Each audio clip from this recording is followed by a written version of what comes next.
and because it looks bad on TV.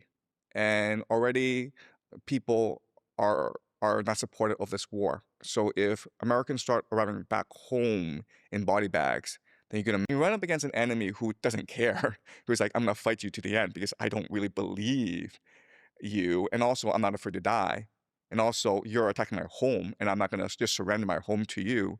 Then this illusion shatters. Not just gas prices that are the problem. It's gonna be a national draft. It's going to be economic collapse. It's going to be riots in the streets. It's going to be almost civil war in America. That's what you have to do if you actually want to win this war. It lost Vietnam, it lost Afghanistan, it lost Iraq. And the consequence for America is this. You have these four-star generals put in front of Congress, where for a couple of America loses this war, it means the collapse of the American economy. It means the collapse of the global economy, and it means the collapse of the.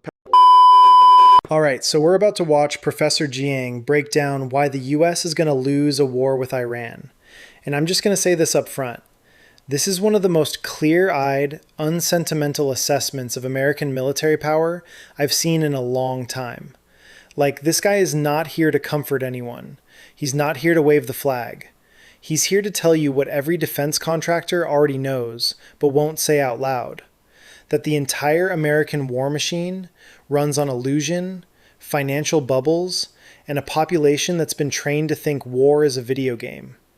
And when he gets into the three vulnerabilities, political will, manufacturing capacity, and casualty aversion, it's just devastating. Because you realize he's right. Like, you can't argue with it.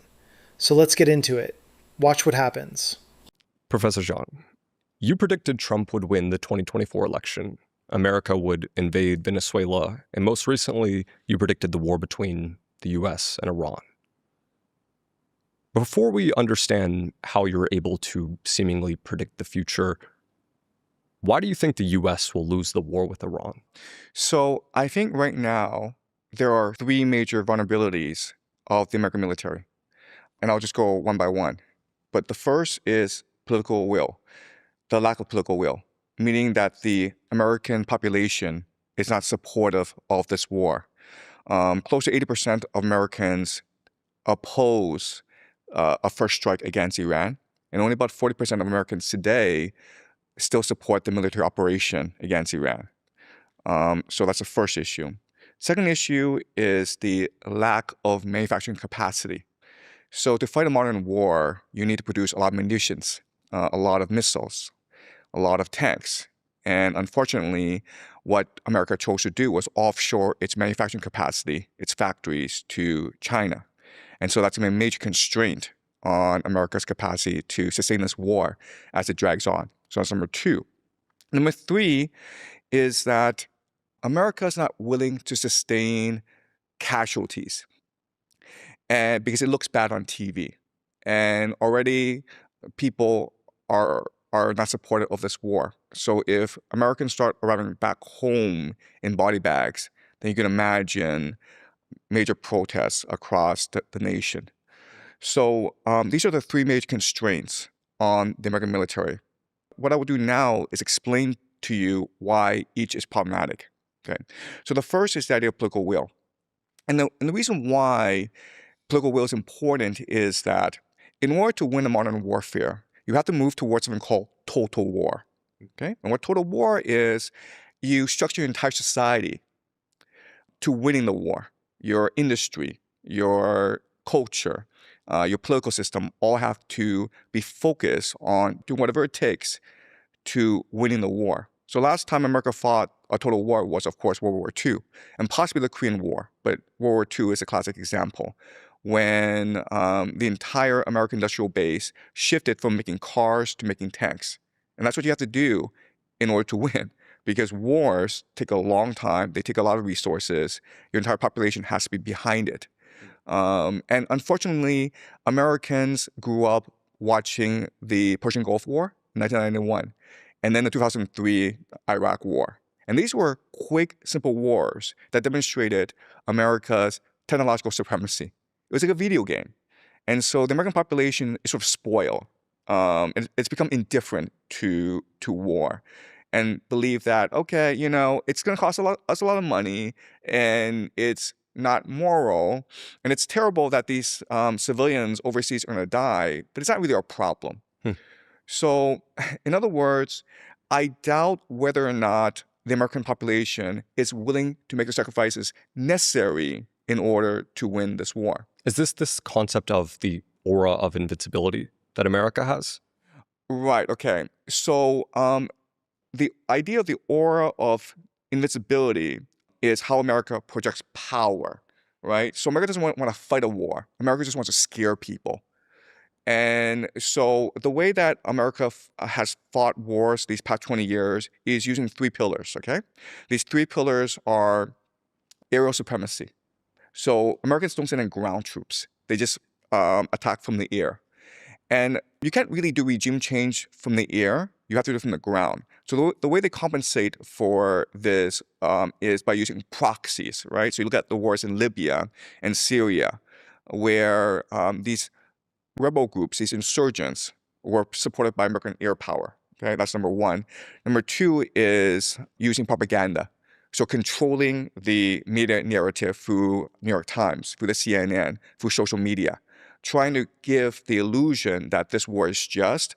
Okay, so I need you guys to really sit with what he just said about the aura of invincibility. Because this is the thing no one in American media will ever admit. The entire American empire for the last 30 years has been running on vibes. It's been running on the idea that we're unbeatable. Air superiority, proxy armies, controlling the media narrative so CNN and the New York Times can launder whatever war we want to start.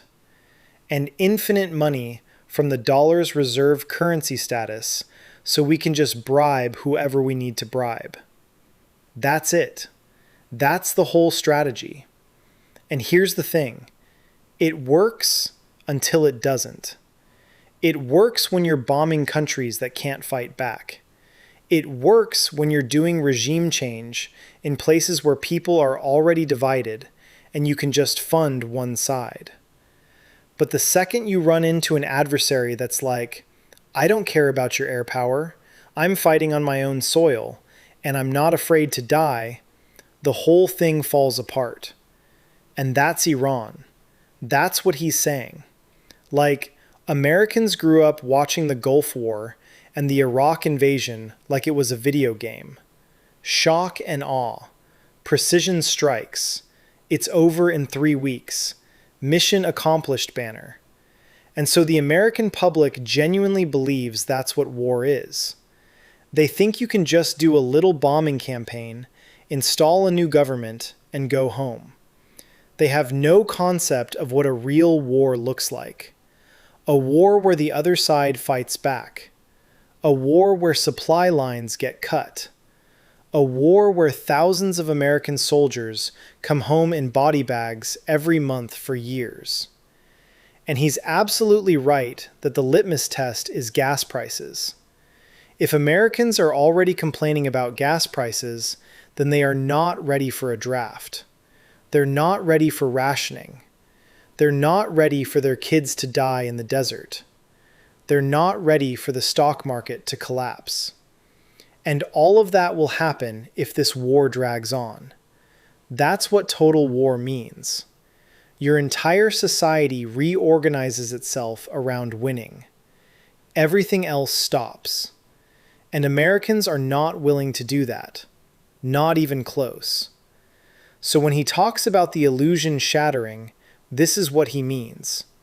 The second Iran doesn't roll over, the second this turns into a grinding, bloody, multi-year occupation, the whole aura of American invincibility collapses.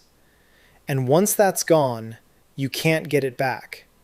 The entire global order that depends on everyone believing America is unbeatable, that evaporates. And that's when the real crisis starts. Let me know in the comments what you guys think about that, because I think he's dead on. War can be won really quickly, and there will be no consequences to this war. And the third is the US dollar, which is that the Americans have the world reserve currency. Therefore, they can bribe anyone and everyone to do their bidding, right? So you look at the wars in Syria and Libya, where these insurgent groups were funded by CIA operatives with endless like cash bags, right? And these three pillars give the illusion of the aura of invincibility and invincibility, which is America cannot be defeated. The problem is that it's just an illusion. It's just theater, right? So when you run up against an enemy who doesn't care, who's like, I'm gonna fight you to the end because I don't really believe you, and also I'm not afraid to die, and also you're attacking my home, and I'm not gonna just surrender my home to you, then this illusion shatters, and that's the problem in Iran right now. And so when this illusion shatters, then you have to move towards total war, which is, okay, now I have to commit my resources to actually winning this war. And unfortunately, Americans aren't willing to do that yet, right? So the classic litmus test is gas prices. How much are Americans willing to pay for gas prices? And, if right now your concern is gas prices, it probably means you don't really care about winning this war, right? Because if this war continues, it's not just gas prices that are the problem. It's going to be a national draft. It's going to be economic collapse. It's going to be riots in the streets. It's going to be almost civil war in America. That's what you have to do if you actually want to win this war. That's how wars are fought and won in the modern age. Total commitment, total focus in win this war. And again, the question is, do the Americans have the political will to fight and to win this war? And this is a big question mark. And for America to muster the political will, you would also need to see a radical transformation in American society, from one that's a focus on more liberty, individual rights, to more authoritarian mechanisms. The national draft, of course, is the classic example. And so there are ways that you can muster political will. Okay, so false flag operations are one way, right? So back to World War II, right? What dragged America into World War II? Pearl Harbor. Before Pearl Harbor, most Americans were dead set against intervening in the wars in Europe and in Asia. But Pearl Harbor changed all that. It's possible that as this war drags on and more Americans die, then there'll be a surge of patriotism, and more Americans will volunteer to fight this war. It's also possible that as the economy gets worse and worse, as people lose their jobs, as the stock market falters, and people feel a deep sense of anxiety and desperation, they believe that it's important to maintain the empire. Okay, so these are all possibilities, but you will have to make the transition in order to sustain this war. And right now, we're not really sure if America is willing to make the sacrifices necessary. Okay, so that's one big question, political will. And you will need this in order to fight total war. Okay, so that's the first problem. Second problem is manufacturing capacity, right? So again, the issue is that these past 20 years, especially with the collapse of the Soviet Union and the coming of the unipolar moment, America has financialized, meaning that America is the world's hegemon, and so everyone wants to invest in America because they believe it's the safest and best place to invest. And so you have all this money coming from the Middle East, from Japan, from China, from Russia, from Europe. And so Wall Street takes this money and then recycles it into the American economy and creates all these risky financial assets called derivatives, in order to recycle all this excess capital, all this liquidity. This is what led to the 2008 subprime crisis, when Wall Street thought that it was invincible, it was too big to fail. It started to engage in all the sort of like risky behavior, and it collapsed the global economy. And it was only quantitative easing, the intervention of the Federal Reserve, that saved Wall Street as well as the American economy. But the problem with 2008 is nothing. Dude, this part about manufacturing capacity is so critical and almost nobody talks about it. Like, everyone wants to talk about missiles and jets and military strategy, but the actual constraint on American power right now is that we offshored all of our factories to China. We chose finance over production. We chose Wall Street over Detroit. And now we're in a situation where if we need to fight a sustained war, like a real war, not a 3-week bombing campaign, we can't produce the stuff we need fast enough. And he's right that America is addicted to gambling. That's what financialization is. It's the entire economy becoming a casino. If you're rich, you gamble in the stock market. If you're young, you gamble on meme coins and sports betting apps.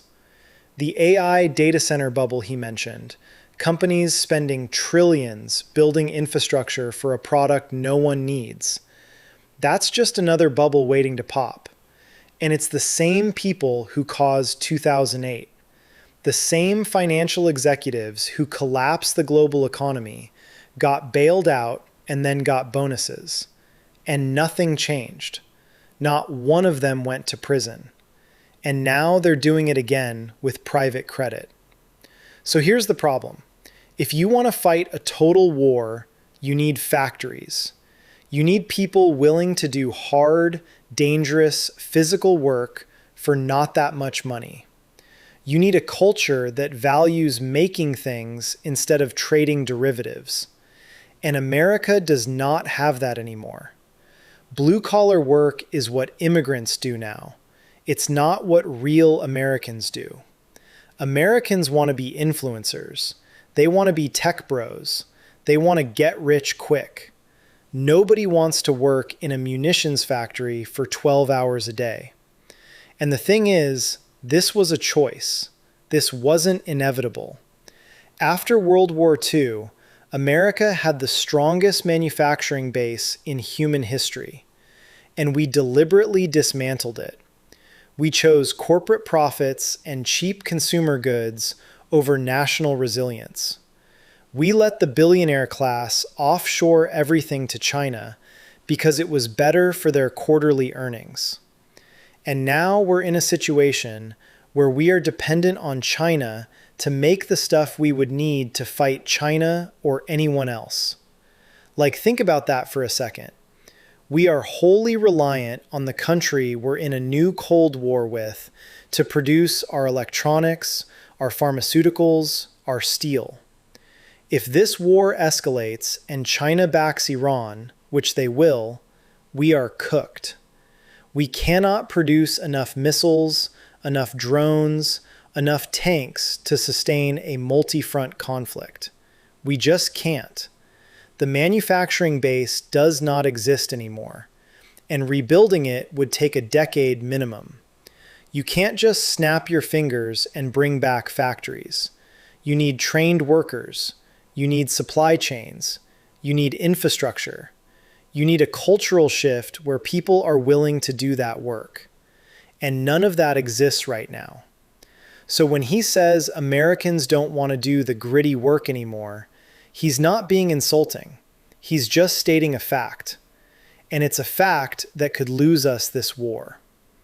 Let me know what you guys think in the comments, because this manufacturing question is everything. Right? I think that only one mid-level executive was put in prison. And in fact, there were many executives who got bonuses after they collapsed the economy. So we are still in a period in America where there's massive financialization, where it seems as though the entire economy is a Ponzi scheme. And so there are two major bubbles right now. There's the AI data center bubble, which is, these companies, 7 of them, spending trillions of dollars and building these data centers, creating a product that no one actually needs or wants, right? That's the first problem. Second is the private credit bubble, which is very similar to 2008 great financial crisis. So America is addicted to finance. Or another way of saying that is America is addicted to gambling, right? So if you're rich, you put your money in the stock market. But if you're not rich, if you're young, you gamble, right? There's all these gambling sites now that are very popular, that are accessible. Meme coins as well are a great example of financialization. It's gambling, right? Cryptocurrency, gambling markets. It's all this get rich scheme that's being promoted in America. So in order to fight this war, you can't do that because you need to move towards manufacturing. You need to move towards resource exploration and exploitation. And Americans don't really want to do the gritty work anymore, right? So back in the 50s and 60s, Americans were proud to be factory workers, to actually create stuff. And now I think that blue collar work is sort of like what illegal immigrants do. It's not what real Americans do. I'm sure there are lots of Americans who would love to work in a factory until they actually work in a factory and recognize how hard it is. So that's the second question. Are Americans willing to return to the factories and do the hard work of building the manufacturing sector in order to win this war? Okay, that's the second big question. Okay, and the third big question is this: casualties. Are Americans willing to die in the Middle East? And the problem is that, again, Americans don't really know what war is, right? So, if you think about it, all around the world, if you fight a war, you lose the war, well, your kids die, you die, your family dies, your nation dies, the memory of who you are dies. War has consequences. But you know what? These past 40, 50 years, America has fought many wars and it's lost many wars. It lost Vietnam, it lost Afghanistan, it lost Iraq. And the consequence for America is this: you have these four-star generals put in front of Congress, where for a couple of hours, they're harangued by congressmen and they feel kind of, uncomfortable. But that's it, right? Like, there's been real no consequences for America when America loses a war. And that is ahistorical. That's not normal. And unfortunately, this time it's different. If America goes into Iran with ground troops, if it's committed there for 4 or 5 years, if America loses this war, it means the collapse of the American economy. It means the collapse of the global economy. And it means the collapse of the petrodollar. All right, so let's talk about what just happened here.